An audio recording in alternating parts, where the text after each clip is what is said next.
दरे यार तक तो पहुंचे, दिले यार तक तो पहुंचे। कहा तुम किसी और मूड में हो और मेरा कोई जाती मूड नहीं, मेरी कोई जाती ख्वाहिश नहीं, मेरी तो बस एक ही तलब होती है कि मेरा महबूब मुस्कुराता रहे।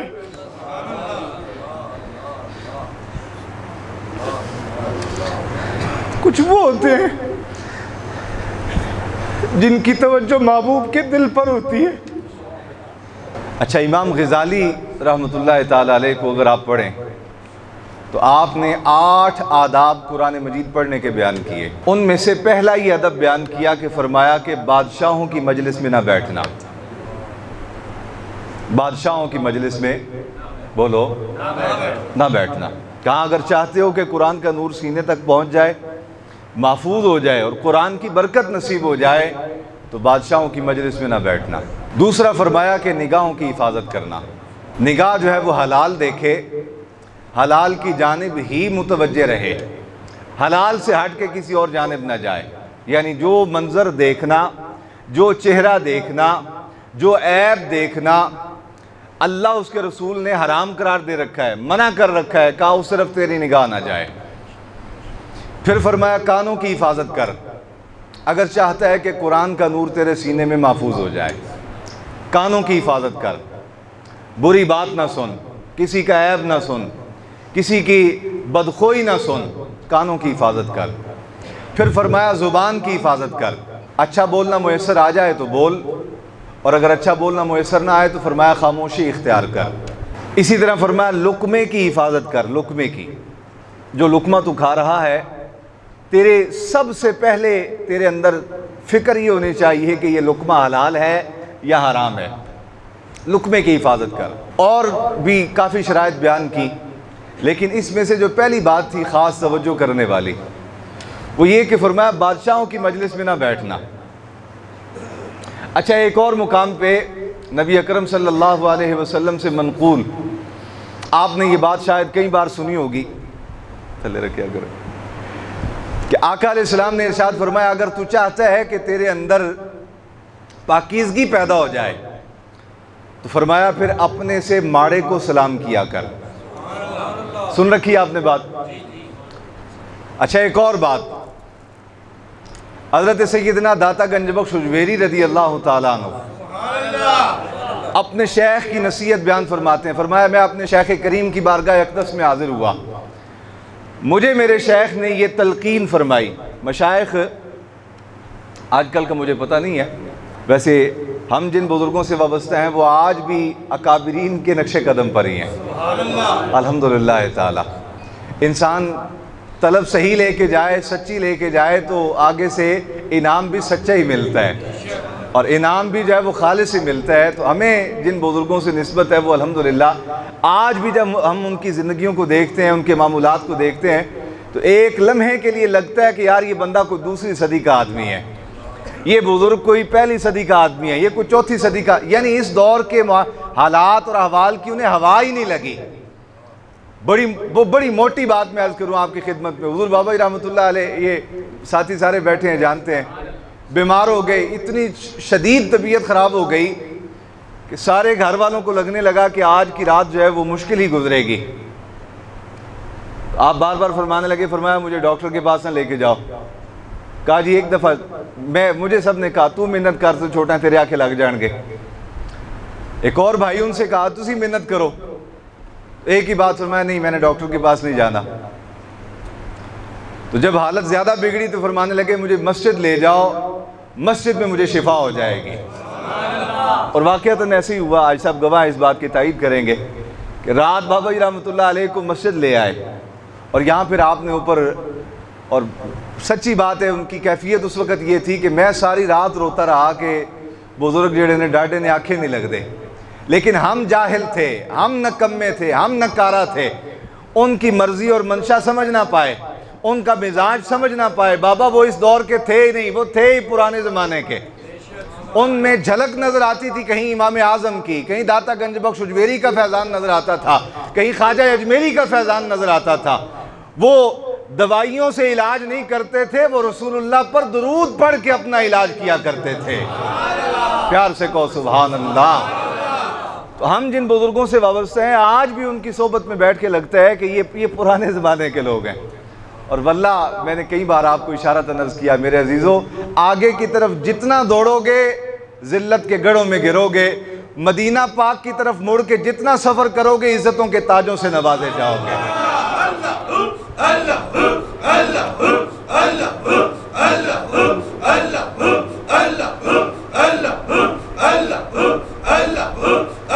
बुलंद आवाज से, बुलंद आवाज से।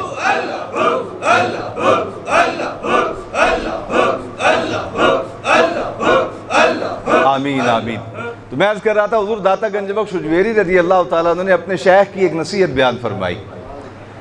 फरमाया, सुन, मेरे शेख ने मुझे नसीहत की, फरमाया कि ए अली बिन उस्मान, अगर तू चाहता है कि तू महबूब मुकर्रम सल्लल्लाहु अलैहि वसल्लम की आंखों का तारा बन के रहे। आय हाय हाय, मैंने पिछले जुमे भी अर्ज़ किया था कि जो महबूब की कंड पीछे हो जाए उसकी भी शान निराली है, और जो महबूब की आंखों का तारा बन जाए उसकी शान का तो अंदाज़ा ही कोई नहीं कर सकता। उसकी शानों का अंदाज़ा कौन कर सकता है? जिसको महबूब देखे तो राज़ी हो जाए। आका अलैहिस्सलाम के एक सहाबी थे, वो नबी पाक सल्लल्लाहु अलैहि वसल्लम की बारगाह अक़दस में जब भी हाजिर होते तो देखते आका अलैहिस्सलाम परेशान है, तो वो हुज़ूर के सामने जानबूझ के कोई ऐसा अमल करते कि जिससे नबी पाक सल्लल्लाहु अलैहि वसल्लम की तबीयत पे मुस्कुराहट आ जाती। एक इंतहाई संजीदा मौके पे आका अलैहिस्सलाम इंतहाई यानी संजीदगी के आलम में तशरीफ़ फरमा थे, तो वो सहाबी हाजिर हुए तो उन्होंने देखा आका अलैहिस्सलाम को, हुज़ूर परेशान बैठे हैं। आका अलैहिस्सलाम के सामने कोई ऐसा अमल किया, किसी ने डांटा, कहा देखता नहीं तू महबूब अलैहिस्सलाम जो है वो परेशान बैठे हैं।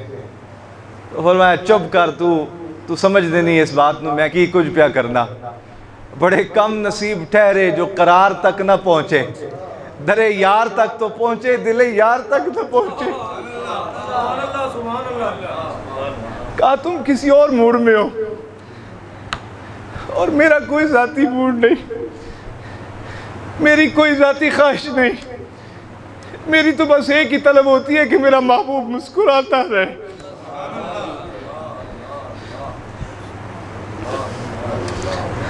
कुछ वो होते हैं जिनकी तवज्जो महबूब के दिल पर होती है। इस बात को आप तब समझेंगे जब आप वालिद बनेंगे। कुछ अर्से पहले मेरे पास एक साहब आए तो मुझे कहने लगे, अब्बा जी डांटते रहते हैं, हर वक्त नाराज होते रहते हैं। तो मैं कहा, पुत्र तू सफ़र कर, सानू भी किसी जमाने चंज ही लगता सी कि बाबे और डांटते रहते हैं, लेकिन वक्त गुजरिया तो पता लगा होण कि नहीं, वो जो कुछ कहते सन ठीक ही कहते सन, असी नकम्मे सा ना मुराद सा। अगर असी झोलियां फैला के बैठे होंदे तो अज असी इत्थे ना होंदे, इज्जतां दे ताज पा के बैठे होंदे। अज जिहड़ा सानू जिल्लतां दा सामना करना पै रहा जिंदगी दे विच, अपने बुजुर्गां दी नाकदरी दी वजह तो ही करना पै रहा है। तो कुछ वो होते हैं कि जो दरे यार तक पहुंचते हैं,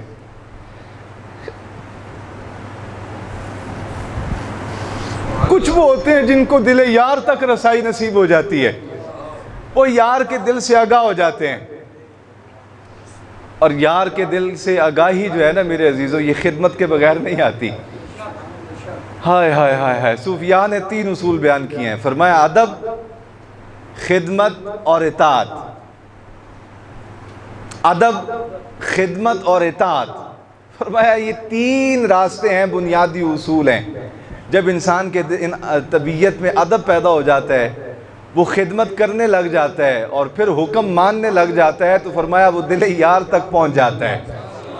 ये तसव्वुफ के अंदर, रूहानियत के अंदर एक कश्फ क़ुबूर का इल्म है। आप लोग सुबह सुबह उठते हैं ना, तो वो देखते हैं पामिस्ट बैठे होते हैं कि आज का दिन कैसा गुजरेगा। बहुत सारे लोग टीवी पे देख लेते हैं, बहुत सारे लोग आके अखबार पढ़ रहे होते हैं, दिन मेरा आज का दिन कैसा गुजरेगा। पढ़ते हैं ना, बोलो हाँ पढ़ते उलूम जफ़र और उलूम फ़ल्कियात और ये सारे इल्म नुजूम, ये सारे। बहरहाल मुझे अल्हम्दुलिल्लाह ताला इस पर दस्तरस थी। फिर जब मुझे आका अलैहिस्सलाम का फरमान पढ़ने का मौका मिला तो फिर मैंने कहा नहीं, ये काम नहीं करना। जे सोना मेरे दुख विच राजी तो मैं सुख नू चुल्ले डावा। ऐसी तदबीरें क्या करनी है कि जो मंशा इलाही के ख़िलाफ़ हो जाएं। अगर महबूब की मंशा ये है कि गड़े में गिरे तो फिर गड़े में गिरने का ही मज़ा है। अगर महबूब की मंशा ये है कि ये मंजिल पे पहुँचे तो फिर मंजिल पे पहुँचने में ही मज़ा है। जिस हाल में यार वसल अच्छा है ना फिराक अच्छा है, और बाबा जिस हाल में यार रखे वो हाल अच्छा है। इंसान की ख्वाहिश होती है मुझे कुर्ब मिल जाए, इंसान की ख्वाहिश है मुझे बहुत मिल जाए, मैं दूर हो जाऊं मैं करीब हो जाऊँ। वसल और फिराक इंसान की कैफियत होती हैं। कुछ लम्हे वसल के होते हैं, कुछ लम्हे फिराक के होते हैं। ये जो हमारे बुजुर्ग रोया करते थे, ये आंसू ऐसे नहीं आया करते थे उनको। ये गिरिया औजार सूफिया की आप याते मुकद्दसा उठा के पढ़े, फलां बुजुर्ग की हिस्ट्री आप पढ़े तो अंदाज़ा लगेगा कि वो रोते रहते थे ज़्यादा कसरत के साथ गिरिया औजारी। और भाई इसके पीछे भी एक राज है। जिस लम्हे महबूब नज़र आता है उस लम्हे चेहरे पे तबस्सुम आ जाता है। जिस लम्हे पर्दा डाल दिया जाता है उस लम्हे आशिकों की चीखें निकल जाती है। दुनियादार ये समझते हैं बाबा आप रोंदा फिर दे ने किसी रखी कम करना है। दुनियादार कहते हैं जी ये जनाब ये मैंने बिस्किट डाला है चाय में, ये नहीं निकला गिर गया है तो कश्ती कैसे निकली। आप ऐनक लाई हुई ने तो ये लोगों ने दिलों के हाल किमें जान लेंदे ने। और जल्ले हो तुसी, तुहानू की पता होवे कि एक गल्लां राज दियां की शै ने, तुहानू कोई नहीं अंदाजा इन चीज़ों का। बेलियो वो जो तबस्सुम होता है चेहरों पे, मुस्कुराहट, वो किसी सबब से होती है। और गिरिया औजारी भी किसी सबब से होती है। और उसका एक ही सबब है, महबूब जिस घड़ी नजर आते हैं चेहरों पे तबस्सुम रहता है। जिस घड़ी पर्दा डाल दिया जाता है उस समय गिरिया औजारी शुरू हो जाती है। आपने नहीं पढ़ा कुतुब हदीस में नबी पाक सल्लल्लाहु अलैहि वसल्लम जब नमाज पढ़ाया करते थे तो सहाबा किराम हालत नमाज में खड़े, जो इधर वाले थे वो आका अलैहिस्सलाम को देखते रहते, जो इधर वाले थे वो हुजूर को देखते रहते। ये क्या था? ये दीदारे यार था।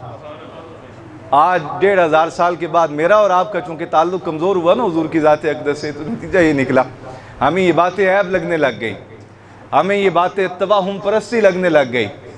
आप किसी के सामने इश्क़ रसूल की बात करें कहते हैं छड्डो जी पुराने ज़माने की बातें हैं। और भाई आप जिद्दत की तरफ जाके गड़े में गिर रहे हैं। चंगे वही हैं कि जिनको सरकार के ज़माने के कुर्बत नसीब है। सहाबा किराम का मामूल था, वो नबी पाक सल्लल्लाहु अलैहि वसल्लम, आप भी नमाज़ पढ़ते हैं यहाँ 5 टाइम, कभी किसी आदमी ने वहाँ खड़े इमाम साहब को देखा है? कोई इधर वाला देखता है? आशिकों के अंदाज निराले थे। कुतुब हदीस भरी पड़ी हैं इस बात से कि नबी पाक सल्लल्लाहु अलैहि वसल्लम मुसल्ले पे खड़े होते थे, इधर वाले सहाबा यूं करके सरकार को देखते रहते, इधर वाले सहाबा यूं करके सरकार को देखते रहते। ये क्या था? ये इश्क की इंतहा थी। एक मकाम पे जाके इंसान के ऊपर से सारे अहकाम शरीयत के और हदें उठा ली जाती हैं। अब ये मजमा नहीं है मैं इस तरह की वजाहत करूं, लेकिन ये एक हकीकत है। कुरान मजीद में हज़रत यूसुफ़ अलैहिस्सलाम के वाक़े को बयान किया गया, और जब आपके बरादरान मुकर्रम सारे के सारे आपकी खिदमत में हाजिर हुए ना मिस्र में, आपके वालिद गिरामी भी और आपकी वालदा माजिदा भी, तो आपने बचपन में ख्वाब देखा था, अहद आशरा कौकबा वश्शम्स वल क़मर रअयतुहुम ली साजिदीन। बचपन में देखा ख्वाब, अब्बा जान को बताया, अब्बा जान मैंने ये ख्वाब देखा है, 11 सितारे हैं, चांद और सूरज मुझे सजदा कर रहे हैं। कहा ये बहुत बड़ी बिशारत है यूसुफ, तेरे लिए बयान ना करना, तेरी बात को समझने वाला कोई नहीं है यार, इसको राज रखना अपने सीने में। फिर वो वक्त आया कि जनाब यूसुफ अलैहिस्सलाम मिस्र के तख्त पे बराजमान हुए, और किनान से लाया गया अम्मा जान को भी, अब्बा जान को भी, और भाई भी आए सारे। जनाब यूसुफ अलैहिस्सलाम की एक झलक देखी तो अहद आशरा कौकबा रअयतुहुम ली साजिदीन। बचपन में देखा गया नज़ारा उस जिंदगी के जोबन पे जाके अल्लाह ने पूरा फरमा दिया। तो ये एक वक्त होता है जब अक्लें मऊफ हो जाती हैं, जब अक्लों की दौड़ से बंदा निकल जाता है, उस मकाम पे जाके शरीयत अपनी हाथ उठा देती है। नबी पाक सल्लल्लाहु अलैहि वसल्लम की बारगाह अक़दस में जानवर सजदा किया करते थे, अकल की कैद से आज़ाद थे, तो इस वारफ्तगी की भी इजाज़त थी। ये मैं और आप जो हद्दों पर मुक़य्यद है ना, कैद हैं हद्दों में, इनकी वजह एक कैद होने के असबाब में से एक सबब यह है कि हम आकिल हैं। अकल जब तक पीछे पड़ी रहती है बंदा किसी काम का नहीं होता।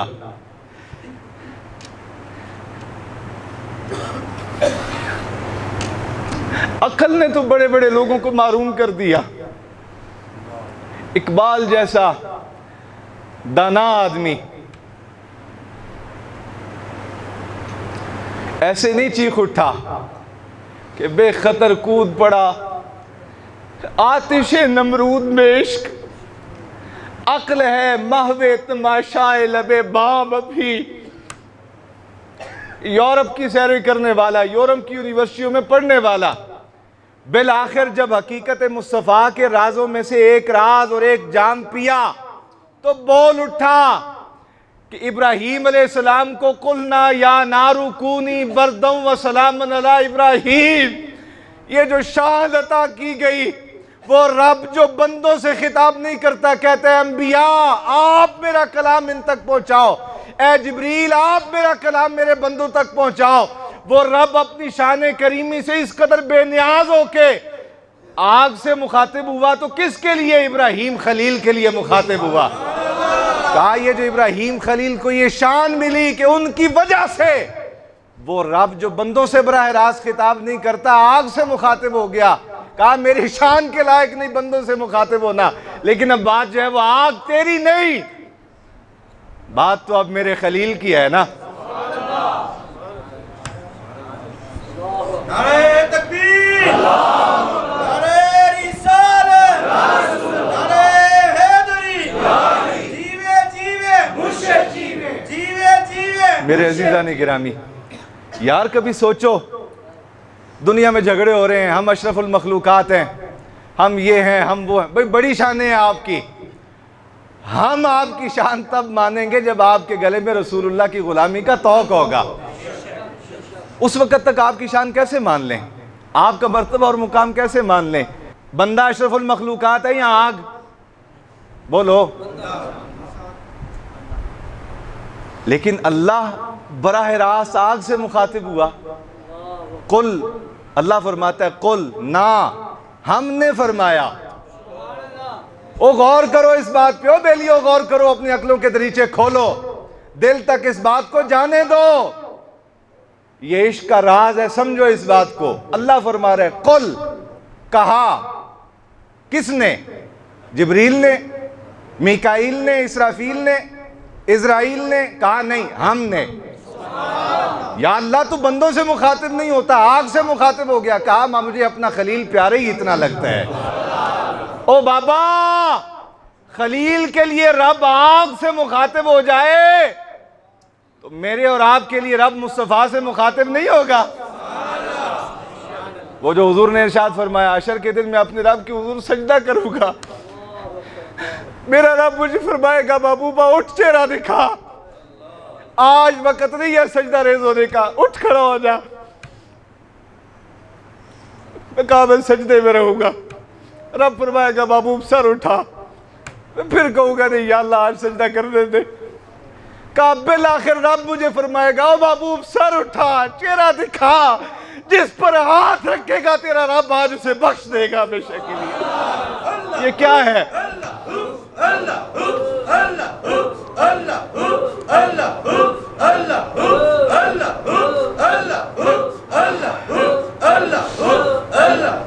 मेरे अजीज़ान गिरामी, अल्लाह आपको जज़ाए खैर दे, आपकी ज़ुबानों को इसी तरह अपने ज़िक्र से तर रखे, आपकी जबीनों को अपने हुजूर झुकने की लज्जतों से माला माल रखे। लेकिन गौर करें इस बात पे यार, घमंड पैदा हो गया ना इंसान में। ठीक है बनता भी है तेरा, इसलिए कि तुझे बनाया बड़े नाजों के साथ गया है, बनता है, लेकिन ये घमंड तब कर जब तू कामिल हो जाए रसूलुल्लाह की गुलामी में। बस इन नहीं बोला जाता। आखिर दावा याद अल्हम्दुलिल्लाह।